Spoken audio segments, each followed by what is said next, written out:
Salve, salve! Continue assistindo agora ao resumão Retrô 2018 de O Antagonista, a nossa retrospectiva desse ano épico.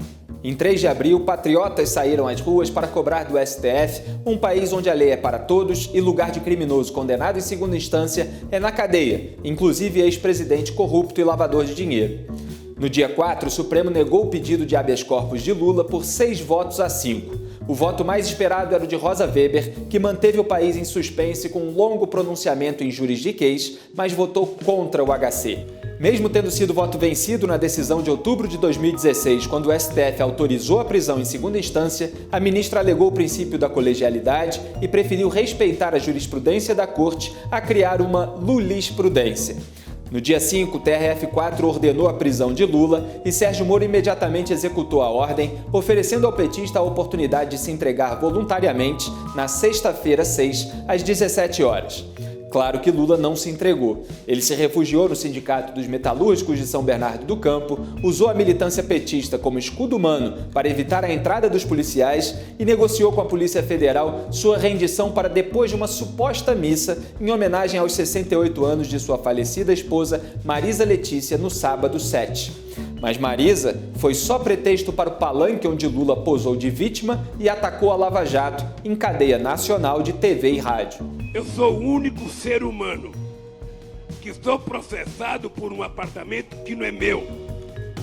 E eles sabem que o Globo mentiu quando disse que era meu. A Polícia Federal da Lava Jato, quando fez o inquérito, mentiu que era meu. O Ministério Público, quando fez a acusação, mentiu dizendo que era meu. E eu pensei que o Moro ia resolver e ele mentiu dizendo que era meu. Depois do showmício, que o arcebispo Dom Odilo Scherer descreveria como ato ecumênico, lamentando sua instrumentalização política, o teatro de Lula incluiu uma aparente tentativa de se entregar de carro, barrado pela militância como se ele quisesse sair, mas o povo não deixasse. Quando a PF notou que a intenção era arrastar a novela para ganhar mais um dia de liberdade, deu um ultimato para que Lula saísse em meia hora do sindicato ou seria responsabilizado pela baderna. O corrupto, que posou de valente, então logo se entregou feito um cordeirinho. Saiu a pé dentro de um cordão humano e entrou na viatura da PF. Lula está preso, comemorou o antagonista. Finalmente, não era mais amanhã.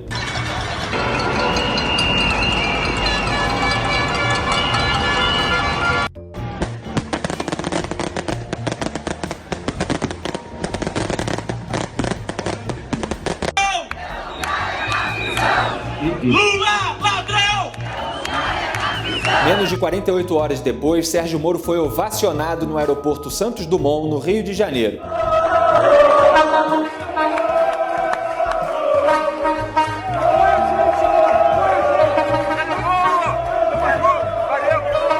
Os petistas, claro, espernearam, alegando que o TRF4 e Moro não esperaram o julgamento dos embargos de declaração, mas o juiz da Lava Jato alegou que se tratava apenas de patologia protelatória.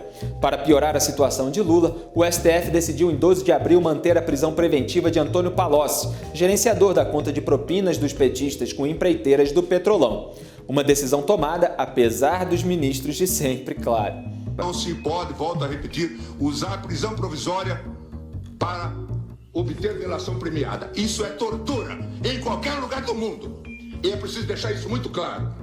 E isso é um vilipêndio à nossa história constitucional e à história constitucional de qualquer país do mundo. Se coloca alguém na cadeia e se fragiliza mais não poder essa pessoa até que ela entregue cidadãos outros. Para mim, isso tem uma nomenclatura. É Inquisição. Embora Gilmar Mendes tenha chamado de tortura a extensão da preventiva e Marco Aurélio Mello tenha falado em volta da Inquisição, o decano Celso de Mello, dessa vez, bandeou-se para o lado da razão e da sociedade, aumentando a diferença de votos em relação ao caso de Lula para 7-4. 2 semanas depois, Palocci fechou acordo de colaboração premiada com a PF, depois homologado pelo desembargador João Pedro Gebran Neto, relator da Lava Jato no TRF4. O ex-ministro não havia começado a cumprir a pena de fato porque só fora condenado em primeira instância por Moro, mas ainda não em segunda. Somente em novembro, o TRF4 condenaria Palocci a 9 anos e 10 dias de reclusão, mas com progressão de regime para semiaberto diferenciado a ser cumprido em prisão domiciliar e com monitoramento eletrônico, em razão dos benefícios do acordo de colaboração. Palocci deixaria a prisão em Curitiba em 29 de novembro. De acordo com as informações preliminares sobre sua delação, divulgadas ainda em abril, Palocci contou que ele próprio e seu assessor Branislav Contic entregavam pacotes em dinheiro vivo para Lula para bancar despesas pessoais do então presidente. O dinheiro saía da subconta Amigo de propinas da Odebrecht.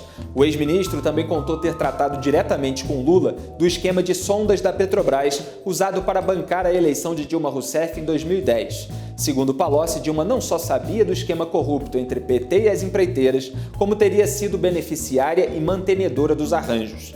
E ele citou encontros em que os temas foram tratados na presença de Dilma ou dependeram de sua chancela.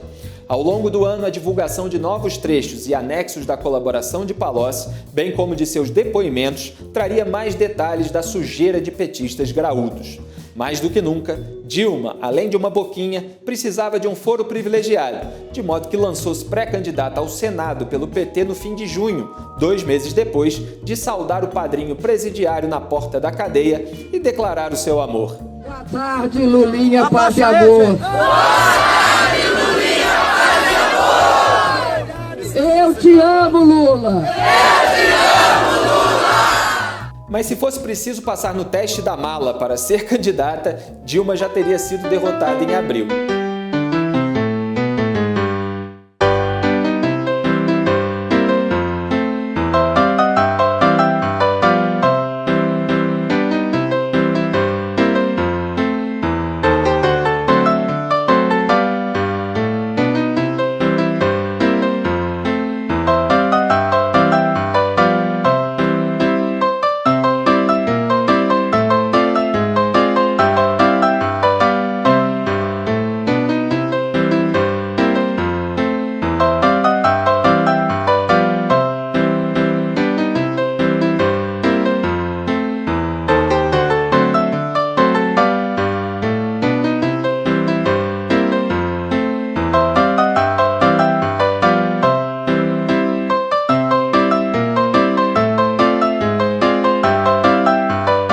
Apesar da ruína do PT, o noticiário criminal também atingiu MDB e PSDB. A mulher do coronel João Batista Lima pagou em dinheiro vivo despesas da reforma da casa de uma das filhas de Michel Temer, segundo um dos fornecedores da obra. Diante da desconfiança da PF de que o presidente lavou dinheiro de propina com a reforma e aquisição de imóveis, Temer fez um pronunciamento ao vivo e disse que ninguém conseguiria derrubá-lo. O ataque é de natureza moral, de pessoas que eu não sei se têm moral para fazê-lo. Essa é a grande realidade. Se pensam que atacarão minha honra, da minha família, e vão ficar impunes, não ficarão sem resposta, como esta que eu estou dando agora. Eu até solicitarei para que realmente as instituições possam funcionar regularmente. Vou sugerir ao ministro Jungmann que apure internamente como se dão esses vazamentos irresponsáveis. Eu não tenho casa de praia, eu não tenho casa de campo, eu não tenho apartamento em Miami. Lula tinha triplex de praia e sítio. O ex-vereador Alexandre Romano, Chambinho, do PT, tinha apartamentos em Miami. Temer tentou se distinguir de Lula e sua turma. Já Geraldo Alckmin, que se afastou do governo de São Paulo para concorrer à presidência, foi salvo da Lava Jato paulista pela ministra do STJ, Nancy Andrighi. A pedido do vice-PGR Luciano Maris Maia, ela decidiu enviar um inquérito contra o tucano para a Justiça Eleitoral de São Paulo. Suspeito de ter recebido mais de 10 milhões de reais da Odebrecht durante as campanhas eleitorais de 2010 e 2014, Alckmin deporia somente em agosto sobre sobre o caso. Quero fazer aqui um desmentido de uma fake news que está circulando aí. O inquérito, no entanto, só seria recebido em 6 de setembro pelo promotor da primeira zona eleitoral de São Paulo, Luiz Henrique Dalpos. Um dia antes, em 5 de setembro, o Ministério Público de São Paulo ajuizaria uma ação de improbidade administrativa contra o ex-governador, que correria independentemente da apuração eleitoral. Já a primeira turma do STF, bem diferente da segundona, transformou Aécio Neves em réu por corrupção passiva e obstrução da justiça, acusado de receber propina de R$2 milhões da JBS e também de tentar atrapalhar as investigações da Lava Jato.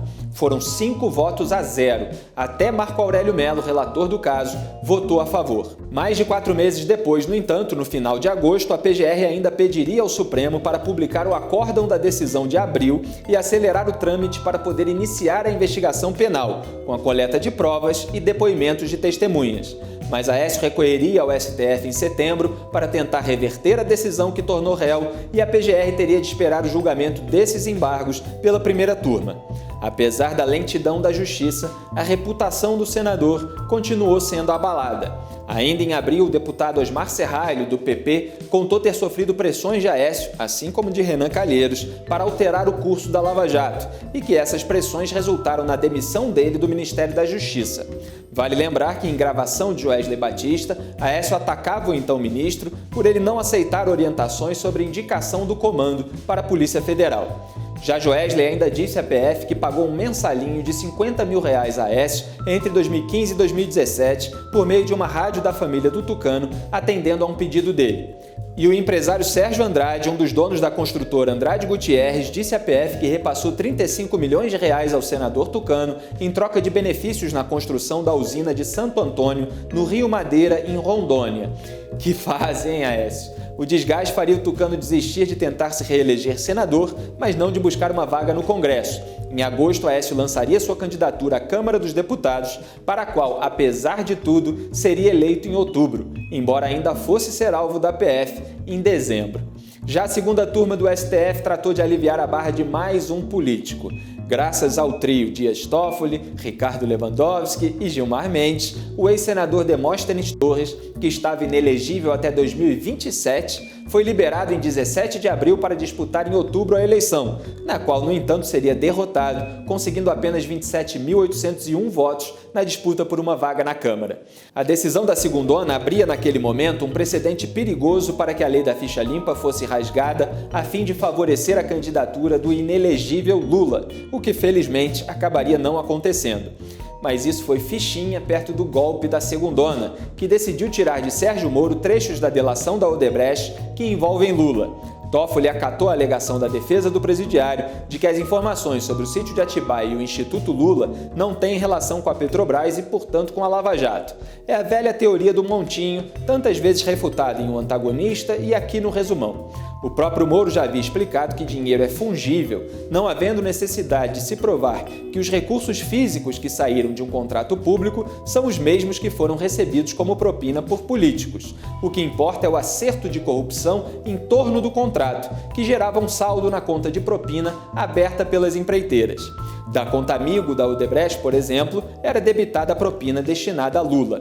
Mas Lewandowski e Gilmar também ignoraram os fatos e, com isso, a segundona tentou esvaziar as ações penais em Curitiba, mas felizmente o problema seria contornado com novos depoimentos de executivos da Odebrecht nos processos, que avançariam rumo a uma sentença, até porque o material probatório é muito mais amplo que uma só delação. Já a juíza Carolina Lebos, de Curitiba, impediu em 23 de abril visitas a Lula na superintendência da PF que não fossem aquelas previstas aos demais presos, de familiares uma vez por semana ou de advogados todos os dias.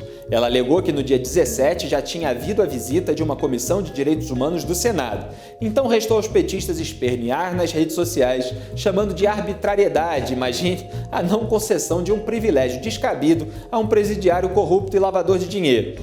Em maio, porém, o ministro Luiz Edson Fachin autorizou a visita de uma comissão de deputados a Lula. E o PT, claro, insistiria em variações do mesmo pedido na base do se colar colou. Em dezembro, Carolina ainda negaria nova visita da Comissão de Direitos Humanos do Senado ao presidiário, alegando que nenhum dos relatórios feitos nas visitas anteriores mostrou irregularidades efetivas na prisão. Em 30 de abril, Raquel Dodge denunciou Lula, Antônio Palocci, Gleisi Hoffmann e seu marido Paulo Bernardo pelos repasses da Odebrecht ao PT em troca de decisões políticas que favorecessem a empreiteira, como a ampliação da linha de crédito do BNDES para Angola. Segundo a PGR, Lula foi determinante para o BNDES aumentar para $1 bilhão a linha de financiamento que beneficiou a Odebrecht e outras empresas. Dodge sustentou que Marcelo Odebrecht havia pedido a seu pai, Emílio, ajuda para que Lula intercedesse pelo aumento. De acordo com Dodge, o PT tinha à disposição $40 milhões em uma conta mantida pela empreiteira e gerenciada por Palocci para cobrir uma série de despesas indicadas pelos petistas, como a campanha de Gleisi ao governo do Paraná em 2014, na qual ela acabou derrotada pelo tucano Beto Richa. A PGR ainda acusou a senadora de ocultar cerca de R$1.800.000 dos R$3 milhões que recebeu de propina da Odebrecht. A suspeita é que Gleisi tenha usado para fins pessoais parte da propina que era destinada à sua campanha. A senadora, claro, chamou a denúncia de irresponsável e mimimi.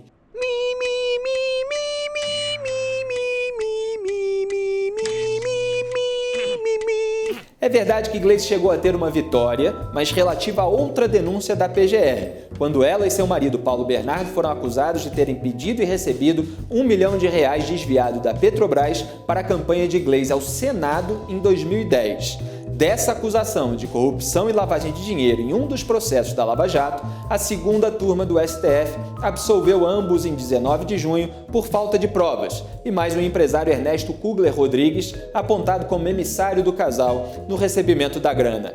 O relator Edson Fachin e o revisor Celso de Mello se manifestaram a favor da condenação de Gleisi, ao menos pelo crime de Caixa 2 eleitoral, mas prevaleceram os votos do trio Toffoli, Gilmar e Lewandowski pela absolvição total. Viva Gleisi! Agora liberdade para Lula! Lula livre! Em um terceiro caso envolvendo Gleisi, porém, a Polícia Federal, após 2 anos e meio de investigação, concluiu em maio que a senadora se beneficiou de dinheiro desviado em contratos do Ministério do Planejamento, que era comandado por seu marido, Paulo Bernardo, no governo do PT. Segundo a PF, as condutas de Gleisi podem configurar corrupção passiva, lavagem de dinheiro e crime eleitoral. A empresa Consiste, que explorava o sistema de empréstimos consignados do Ministério, repassava a propina para o escritório do advogado Guilherme de Salles Gonçalves, que pagava todas as contas do casal, incluindo despesas de campanhas políticas, advogados eleitorais, assessores, motorista e energia elétrica. Gleisi, Paulo Bernardo, assessores e o escritório de Salles receberam R$7 milhões em 5 anos do chamado Fundo Consiste, de acordo com o relatório.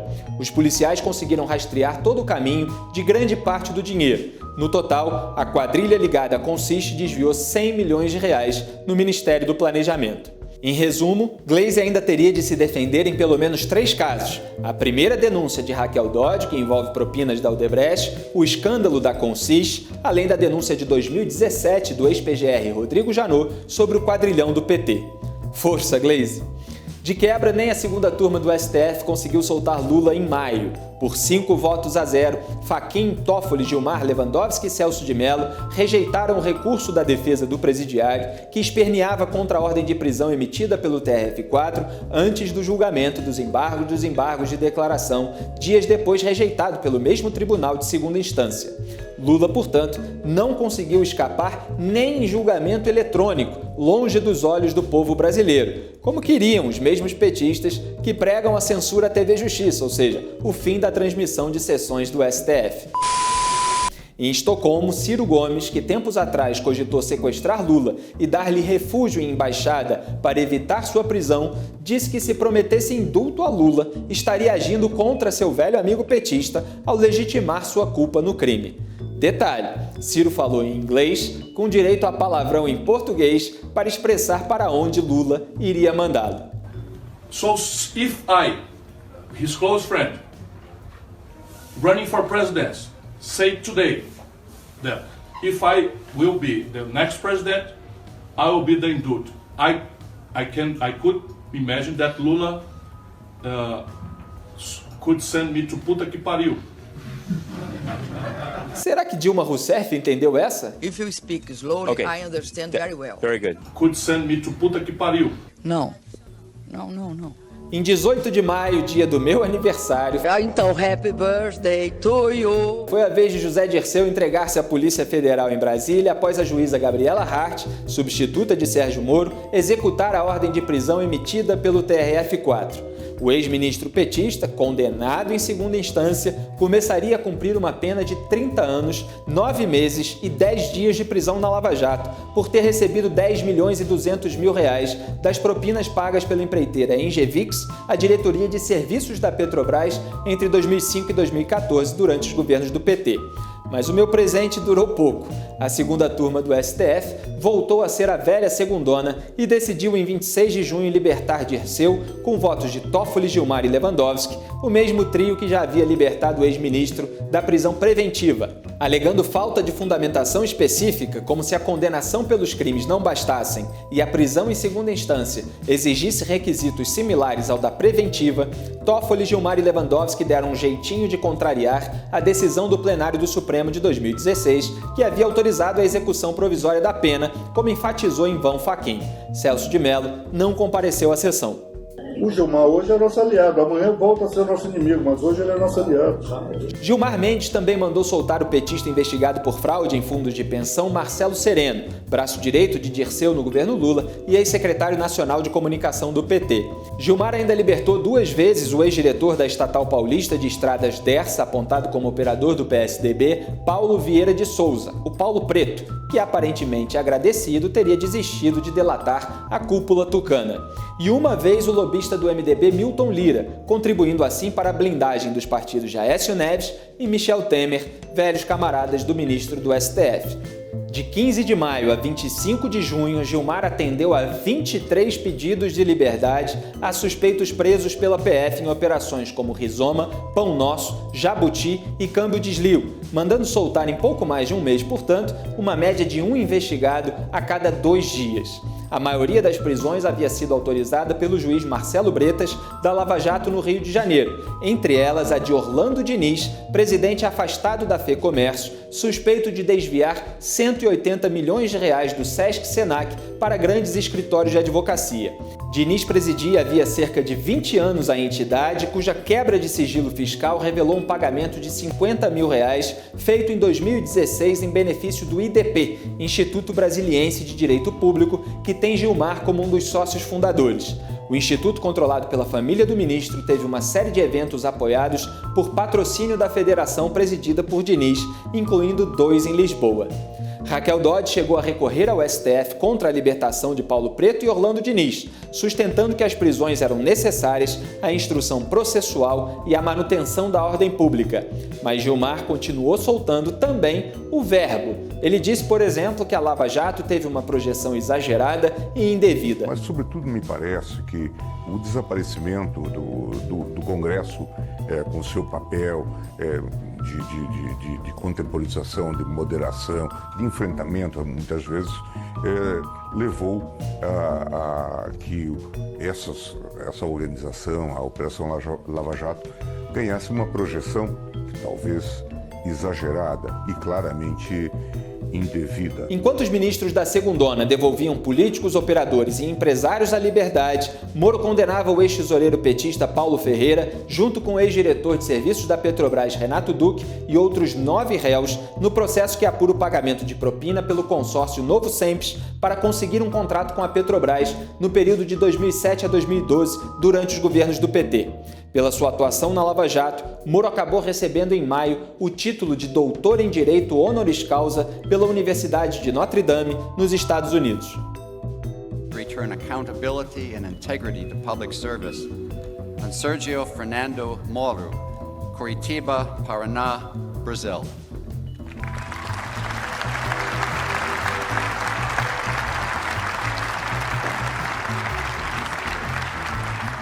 Moro e Gilmar são mesmo doutores HC. Moro, honoris causa, Gilmar, habeas corpus. Você está assistindo ao Resumão Retrô 2018 de O Antagonista. Envie este vídeo a parentes e amigos e fiquem ligados na continuação, que vem muito mais por aí.